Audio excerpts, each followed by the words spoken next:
Buenos días. Dos preguntas. La primera tiene que ver con este fideicomiso de Morena.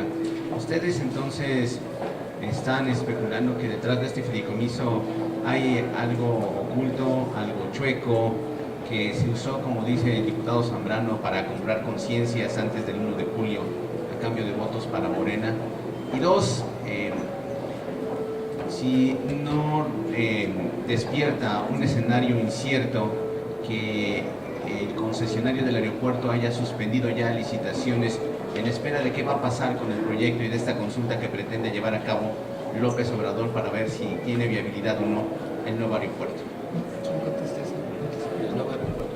Sí, tú. En relación con la primera, Víctor, es evidente a partir de lo que tiene el INE y de lo que ofreció como pruebas, que las tiene en su poder y que ya hoy están también en manos del tribunal y en manos de la FEPADE, es evidente que allí hay algo sucio, allí hay lavado de dinero, su origen desconocido, pero como bien lo refería el senador Luis Sánchez, ¿para qué ir a formarse uno tras otro y repetir el carrusel de depósitos de 50,000 pesos para luego, inmediatamente después, sacarlo por otra vía y poderlo entregar solidariamente, entre comillas, a los damnificados, afectados, en efectivo además? ¿Por qué? Porque quieren que se pierda el rastro del dinero, y eso se llama ilegalidad por donde quiera que se le busque y se le quiera ver. Entonces, esto es lo que tiene que ir a fondo a indagar en el caso concreto la FEPADE para identificar el origen del dinero. En una conferencia de prensa que dieron ellos, los de Morena, en la voz de Pedro Miguel, decía, es que como el banco no recibe depósitos de más de 50,000, cosa que además es cuestionable, pero entonces había que estarse formando una y otra vez. ¿Y de dónde venía? Pues de aportaciones que les hicieron a los legisladores, y los legisladores se los dieron a estas personas para que lo fueran, eran sus empleados, para que fueran a depositarlos. Oye, pues es un cuento de Caperucita Roja, ¿no? Para que se los crean los niños, pero la gente no se lo podemos creer, y por eso es tan importante la investigación sobre el aeropuerto. El senador. Llama la atención que hayan suspendido ya licitaciones que se tenían ya establecidas para la continuación de las obras en el nuevo aeropuerto internacional de la Ciudad de México. Y llama la atención porque entiendo que están valorando el gobierno federal la obra en sí misma. Pero hay un grave riesgo en esto que está planteando Andrés Manuel. Una consulta a la ciudadanía para saber si se construye o no el nuevo aeropuerto, si se termina de construir, y se plantea que se le pregunte a toda la ciudadanía. Yo me pregunto, quiero entender sus razonamientos. Van a hacer una consulta a nivel nacional, supongo, ¿verdad? Supongo que a los mayores de 18 años, ¿verdad? Y entonces estamos hablando de más de 80 millones de mexicanas y mexicanos. De esos 80 millones, ¿cuántos usan el aeropuerto? ¿10? ¿No? ¿20 millones? Bueno, pues a lo más, ¿no? Alguna vez en su vida quizá alguien use un avión. El resto no lo usa. El resto no ve prioritaria esa obra. ¿Es así como se tendría que hacer todo en este país? Es obvio que ganaría un no, porque la inmensa mayoría no le interesa, porque no usa un aeropuerto. Pero eso le hace bien al país, me parece que no, porque no solamente son los mexicanos que usan el aeropuerto, son quienes nos visitan que requieren un aeropuerto aquí que dé un buen servicio.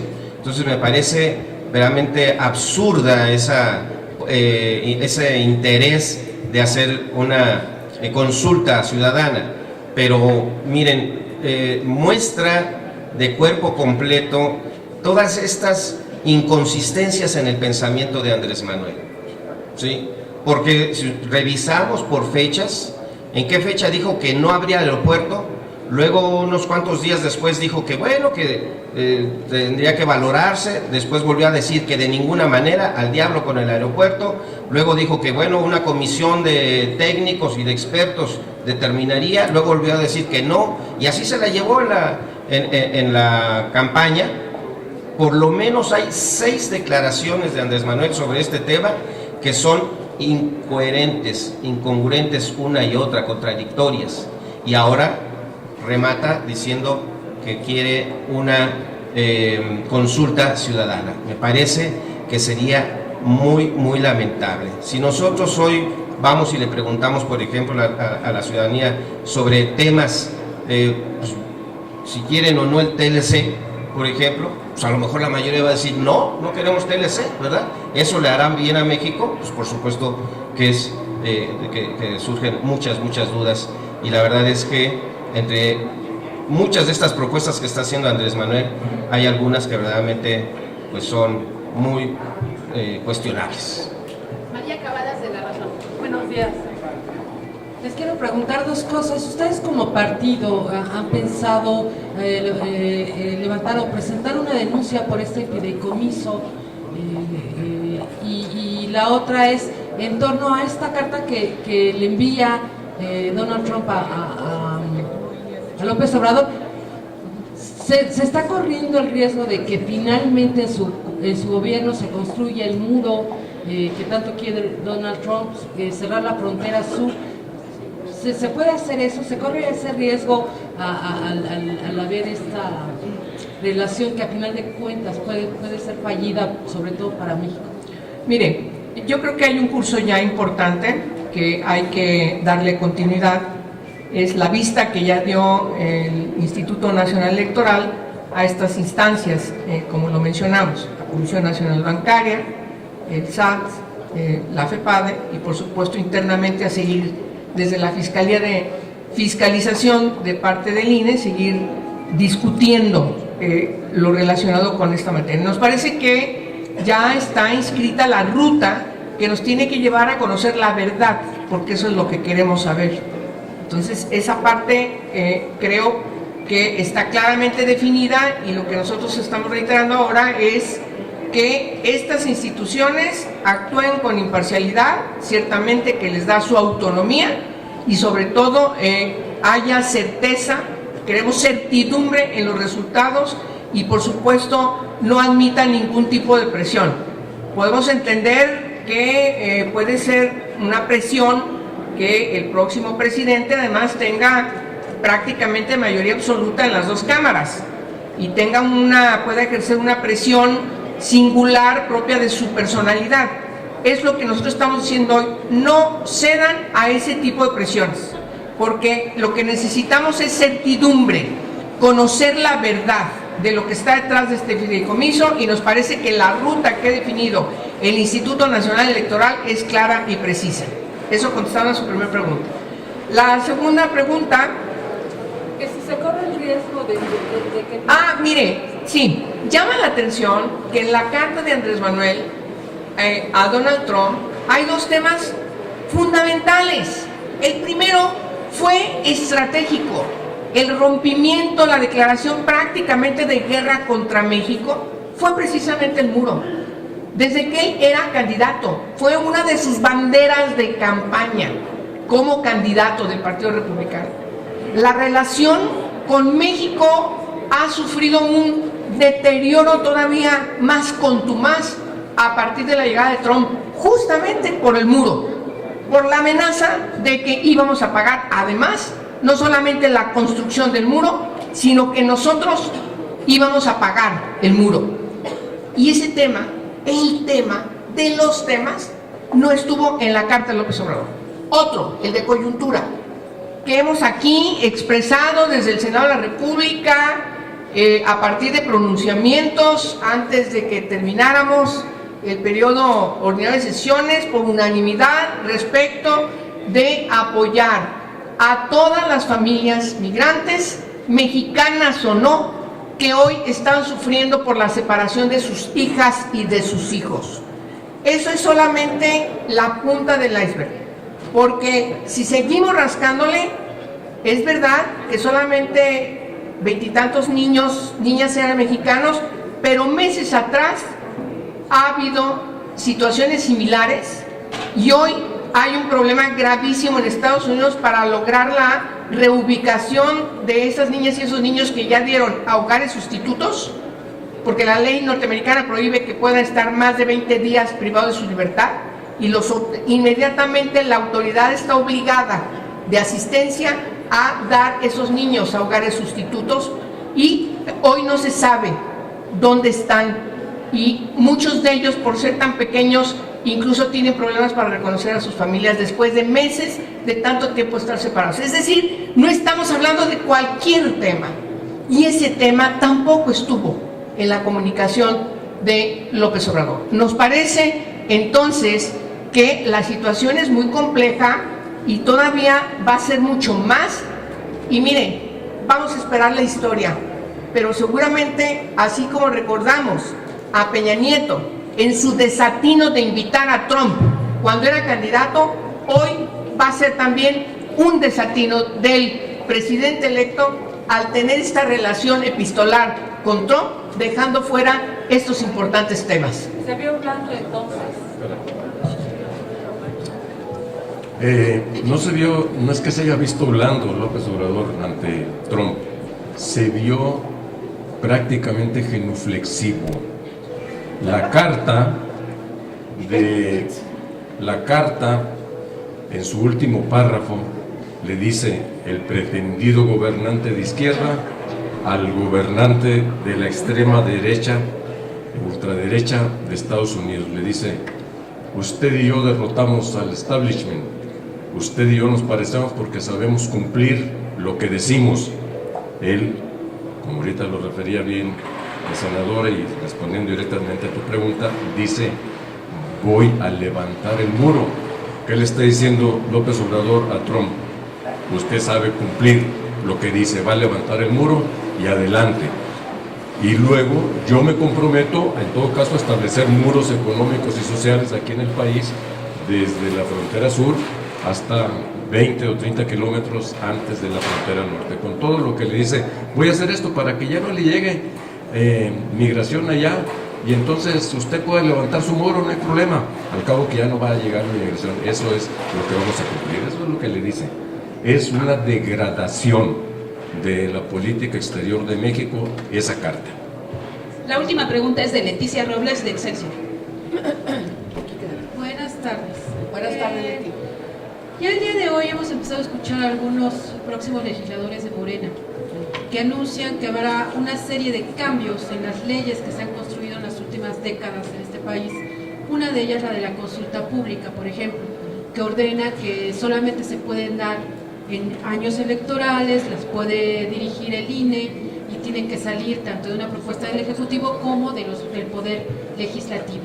Y lo van a hacer para que pueda haber una consulta sobre el nuevo aeropuerto internacional de la Ciudad de México en octubre. Y así como esa, otras que tienen que ver, por ejemplo, con el pacto federal y la distribución del dinero hacia los estados, para que lo pueda concentrar una sola persona y ya no sea por estos mecanismos de transparencia que se fueron construyendo durante años.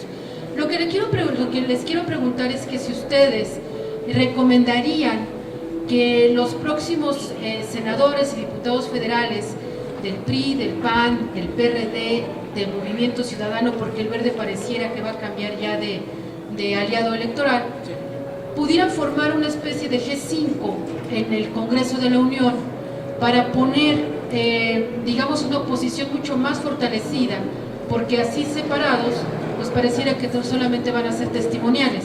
Si hay esta, digamos, posible sugerencia a sus compañeros legisladores futuros que pudieran unirse para hacer una especie de contrapeso al gobierno, pues, de poder absoluto de Andrés Manuel López Obrador. Eso por un lado. Y lo otro que les quiero preguntar es, Hay una afectación directa al personal diplomático de México con esta posible reducción de los salarios que está proponiendo el próximo presidente electo, que le pegaría a todos los embajadores y a mucho personal internacional. Les quiero preguntar si ustedes consideran que esos salarios de estas representaciones diplomáticas, independientemente de quién las tenga, deberían de quedar fuera de este mecanismo de reducción de salarios. Gracias. Gracias, a ver. Sí, Leti. Bien, primero, lo de la consulta. Las consultas populares están consideradas en la Constitución General de la República y para modificar la Constitución se requieren mayorías calificadas. Vamos a ver si las construyen, si las arman. Eso por una parte. O sea, no con simple mayoría legal para modificar leyes lo van a poder hacer. Lo segundo, pues no está diciendo que hay que meter toda una política de austeridad en el gasto del gobierno de la República. ¿Saben cuánto puede costar una consulta popular nacional al margen de elecciones constitucionales cada 3 años? Y entonces, ¿a dónde se van a ir los recursos del ahorro? ¿Se van a ir a las consultas para satisfacerle un capricho al señor? Pues me parece que sería lo peor que sucediera si es que lo pretendieran hacer de esa manera. Pero primero tienen que modificar la Constitución o hacer consultas patito, como acostumbró a hacerlas cuando era jefe de gobierno aquí, para ver si continuaba cada año, lo hacía en su cargo, ¿no? Entonces puede también hacer uso de eso. Y en este mismo sentido también tendrá que revisarse todo el esquema que mencionaba sobre la concentración de facultades en los llamados delegados plenipotenciarios que va a enviar a los estados, en realidad violando el propio marco legal, las leyes mismas de colaboración entre gobiernos federales y estatales, municipales, etcétera, y pasando por encima de los gobernadores para concentrar el poder político prácticamente en el presidente de la República.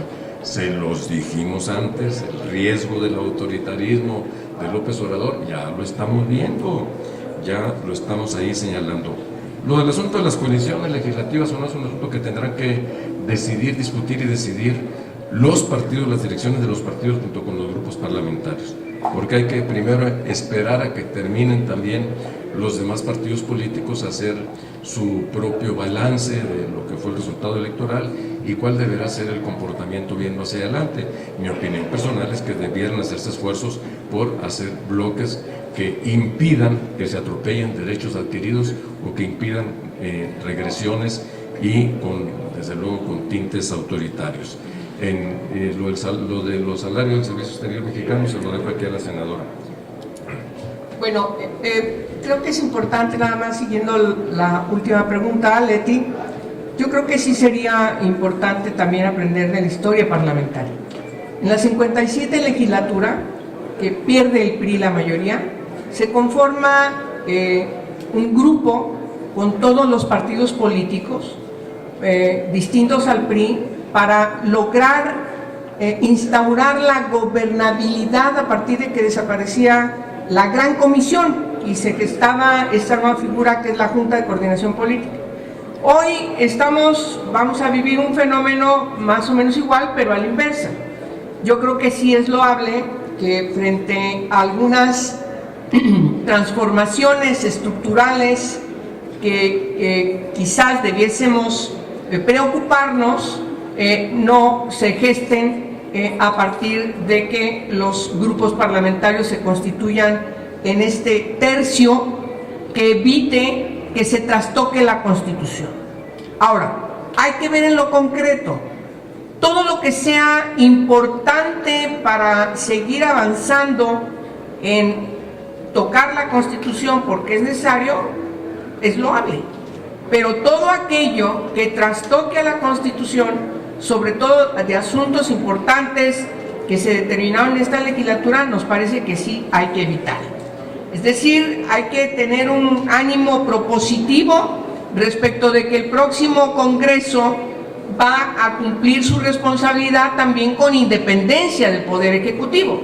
Porque si van a ser testaferros, levantadedos de el presidente López Obrador, pues es volver a regresar, como ya muchos analistas lo han identificado, al viejo PRI. El presidente omnipotente decide, este va a ser el coordinador, esta va a ser la coordinadora, este va a ser, y entonces esto es lo que hay que aprobar, esto es lo que hay que reformar. Me parece gravísimo y sería un retroceso terrible al poder legislativo. Hay que alertarnos a eso, pero hay que ver qué es lo que viene. Esto tiene que conciliarse con los otros grupos parlamentarios. Y finalmente, el tema de los salarios. Yo creo que, miren, Leti, hacer este tipo de cambios sin un diagnóstico me parece que es de una gran irresponsabilidad. Hoy estamos exigiendo que los consulados, los 50 consulados, atiendan todos los problemas que hay con nuestros connacionales deportados, familias separadas, el problema de la imposición de quitar el programa de DACA, la crisis de los Rivers, etcétera, etcétera, etcétera. Y estos 50 consulados son insuficientes para atender ese gravísimo problema que denota una crisis humanitaria. Justamente en esta relación con Trump, a partir de su programa Tolerancia Cero, yo digo, si lo que nos están exigiendo es de que haya más personal que pueda atender, y entonces están pensando en quitar la mitad del sueldo, reducir el personal, etcétera, etcétera, me parece que eso es una improvisación irresponsable. Todos los cambios que se tengan que hacer tienen que tener un respaldo de un diagnóstico, diagnóstico bien sustentado, fundamentado a partir de las necesidades que se tienen que resolver. Y ojo, parte de la corrupción que hemos señalado y de la impunidad que ha prevalecido todos estos años, sobre todo en ámbitos que tienen que ver con la justicia y con la seguridad, es precisamente por la corrupción. Un policía que gana 1,000 pesos al mes o cada 15 días, por supuesto que es objeto de corrupción. Yo creo que las cosas tienen que decidirse a partir de no improvisar, sino sobre todo a partir de lo que significa el profesionalismo y cuáles son las necesidades que se tienen justamente alrededor de la exigencia del profesionalismo. Todo lo que esté debidamente sustentado, insisto, no improvisado, pues tiene que ser tomado en consideración de manera responsable y seria para no cometer errores que nos pueden llevar a retrocesos y sobre todo, y con eso termino, a que haya una gran desilusión respecto a las expectativas que ha creado López Obrador respecto a cambios hacia adelante, pero no hacia atrás. Sería todo, muchísimas gracias. Gracias. A continuación viene el senador Manuel